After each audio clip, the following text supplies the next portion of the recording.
Hello everyone, कैसे हो आप सब। Welcome back to my channel once again. आज की वीडियो का टॉपिक रहने वाला है, क्या रीनीट होगा, इज रीनीट पॉसिबल। आजकल ज्यादातर स्टूडेंट का बस एक ही क्वेश्चन है, सबके मन में बस एक ही क्वेश्चन है कि क्या रीनीट होगा। तो आज की वीडियो में हम आज उसी के बारे में बात करने वाले हैं, उसी के बारे में डिस्कस करने वाले हैं। फर्स्ट क्वेश्चन जो मेजॉरिटी ऑफ स्टूडेंट का है, इज दैट इज रीनीट पॉसिबल। क्या नीट एग्जाम इस ईयर दोबारा होगा। माय डियर स्टूडेंट, सबसे पहले आपको ये समझना होगा कि अगर नीट एग्जाम इस ईयर दोबारा से होता है तो उसकी पॉसिबिलिटी क्या है। स्टूडेंट, पहली बात मैं आपसे ये बोलना चाहती हूँ बिल्कुल ऑनेस्टली, अगर नीट एग्जाम दोबारा से होता है तो जो हमारा एकेडमिक ईयर है MBBS का, यानी कि फर्स्ट ईयर ऑफ स्टूडेंट का एकेडमिक ईयर चेंज होगा। बट माय क्वेश्चन इज, क्या जो एकेडमिक ईयर है वो पहले भी चेंज हुआ है। माय आंसर इज यस, हाँ हुआ है।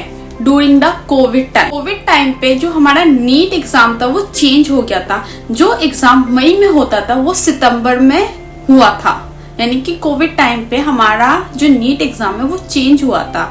जो एग्जाम मई में होने वाला था वो सितंबर में हुआ था। उस टाइम पे academic year of student change हुआ था, राइट स्टूडेंट। तो नीट होता है तो दोबारा तो academic year of first year of student का चेंज होगा। तो ये पास्ट में कोविड टाइम में हो चुका है तो उससे कोई फर्क नहीं पड़ता। Answer is, can रीनीट happen. Yes, रीनीट can happen. Okay, बस इससे ये होगा एकेडमिक ईयर चेंज होगा, जो कि पहले भी हो चुका है। ये हमारा पॉइंट 1 यहाँ पर खत्म होता है। अब हम पॉइंट 2 पर बात करते हैं। सेकंड क्वेश्चन, और जो बार बार पूछा गया है स्टूडेंट का क्वेश्चन, सेकंड क्वेश्चन, क्या NTA चाहती है कि रीनीट हो।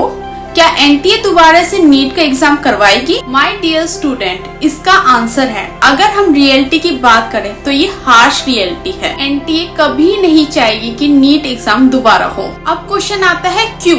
NTA क्यों नहीं चाहती कि नीट एग्जाम दोबारा हो। बिकॉज अगर रीनीट होगा तो उसका मतलब ये होगा कि सारा ब्लेम NTA पर आ जाएगा। ओके, क्योंकि NTA की रिस्पॉन्सिबिलिटी बनती है कि नीट एग्जाम अच्छे से कराना, फेयर तरीके से कराना। इसलिए NTA कभी भी ये नहीं चाहेगी कि उसके ऊपर ब्लेम लगे कि उसने नीट एग्जाम अच्छे से नहीं कराया। इसलिए आंसर है, NTA नहीं चाहती कि नीट एग्जाम हो दोबारा और उसके ऊपर कोई भी ब्लेम लगे। अगर NTA ने मान लिया कि नीट एग्जाम में गड़बड़ी हुई है और अपने ऊपर ब्लेम ले लिया, अगर NTA अपने ऊपर सारा ब्लेम ले लेगी तो इससे ये होगा कि अगले साल से नीट एग्जाम कराने का हक NTA से छीन लिया जाएगा और जो NMC है वो NTA को हटाकर न्यू एजेंसी को हायर करेगी नीट एग्जाम कंडक्ट कराने के लिए। ओके, अगर हम NTA की रियलिटी को देखें तो वो कभी नहीं चाहेगी कि रीनीट दोबारा से हो। Now third and most important point, my dear student, अगर आप मुझसे पूछो कि नीट एग्जाम दोबारा से होगा as a person, as an educator, अगर आप मुझसे पूछो, पर कुछ पॉइंट है जो हमें क्लियर होने चाहिए। सबसे इम्पोर्टेंट और पहला पॉइंट है जो हमें क्लियर होना चाहिए, NTA के हिसाब से ऑलमोस्ट यानी कि 1600 स्टूडेंट को ग्रेस मार्क्स मिले हैं, राइट। शुड हैपन, मैं आपको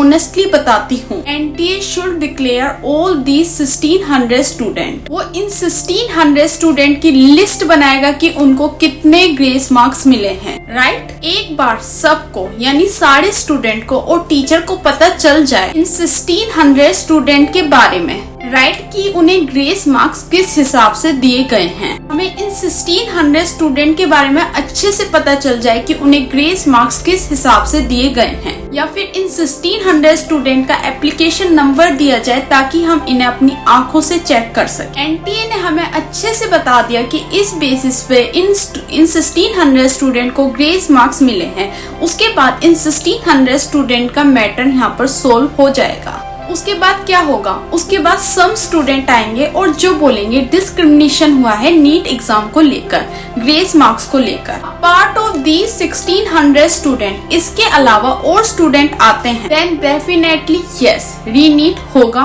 और होना भी चाहिए। बट सबसे पहले NTA इन 1600 स्टूडेंट की लिस्ट के साथ आएगा, जैसे कि उसने प्रेस कॉन्फ्रेंस में बोला था। उसके बाद जब हम उस लिस्ट को अच्छे से देख लेंगे, समझ लेंगे तो कोई प्रॉब्लम नहीं। उसके बाद भी कोई स्टूडेंट आता है और बोलता है कि ये ग्रेस मार्क्स गलत है और ये डिस्क्रिमिनेशन हुआ है related to grace marks, then definitely yes, reNEET conduct. But student यहाँ पर कुछ और भी गड़बड़ी हुई है। आपने देखा होगा लॉट ऑफ स्टूडेंट वीडियो बना रहे हैं, उसमें से एक वीडियो आपने देखी होगी जो रिसेंटली अभी आई है 1-2 दिन पहले। उस वीडियो में ये है कि एक स्टूडेंट है जिसका नाम आयुषी पटेल है, उस स्टूडेंट का 3rd अटेम्प्ट था। उसके अकॉर्डिंग वो उस वीडियो में ये बोल रही है कि वो नीट एग्जाम में 705 या 715 मार्क्स स्कोर कर रही है। मुझे अच्छे से याद नहीं है कि 705 है या 715, वो इतने मार्क्स स्कोर कर रही है। उसने अपनी वीडियो में ये बोला कि जब एनटीए की ऑफिशियल आंसर की आ गई, उसने जब आंसर चेक करे तो आंसर की से आंसर मिला है तो वो इतने मार्क्स स्कोर कर रही थी। बट जब रिजल्ट आया और उसने अपना रिजल्ट चेक करा तो उसमें उसका रिजल्ट नहीं आया, यानी कि रिजल्ट ओपन ही नहीं हुआ, रिजल्ट आया ही नहीं। उसके बाद उसने ये बोला कि उसने एनटीए से पूछा कि मेरा रिजल्ट क्यों नहीं आया, तो एनटीए ने रिप्लाई करा कि जो उसके ओएमआर शीट यानी कि उसका जो पेपर था, आंसर थे जिसमें आंसर फिल करे थे, वो फटा हुआ था, यानी कि टोन कंडीशन में था।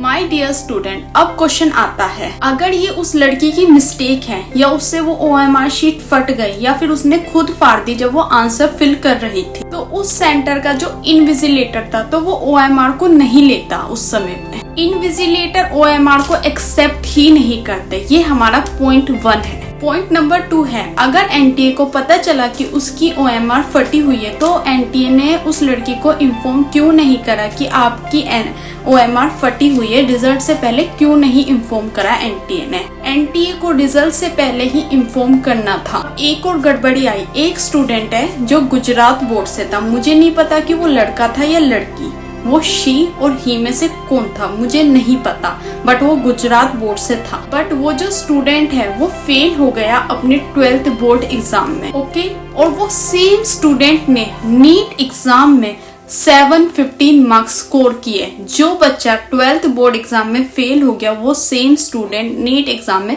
715 मार्क्स स्कोर कर रहा है। तो यहाँ भी क्लियर होता है कि गड़बड़ी हुई है, ओके। अगर ये सारी गड़बड़ी का आंसर एनटीए ने दे दिया और एनटीए की तरफ से क्लेरिफाई हो गई तो डेफिनेटली रीनीट नहीं होगा। अगर हम आयुषी पटेल की बात करें, मुझे नहीं पता वो झूठ बोल रही है या सच बोल रही है, और जो 12th फेल स्टूडेंट है उसके 715 मार्क्स कैसे है।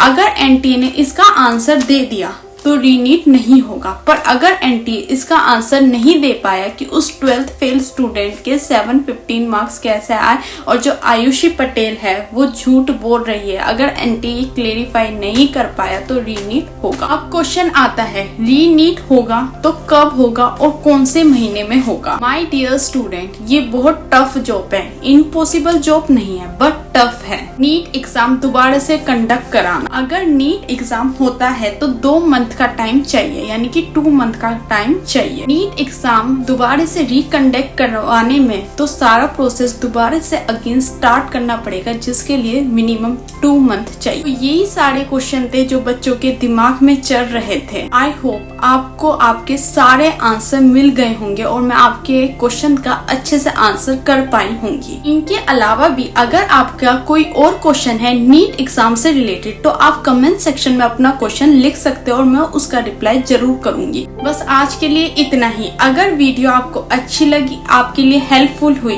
तो वीडियो को लाइक करना, अपने फ्रेंडों के साथ शेयर करना और चैनल को सब्सक्राइब करना मत भूलना। मिलते हैं नेक्स्ट वीडियो में। Thank you so much.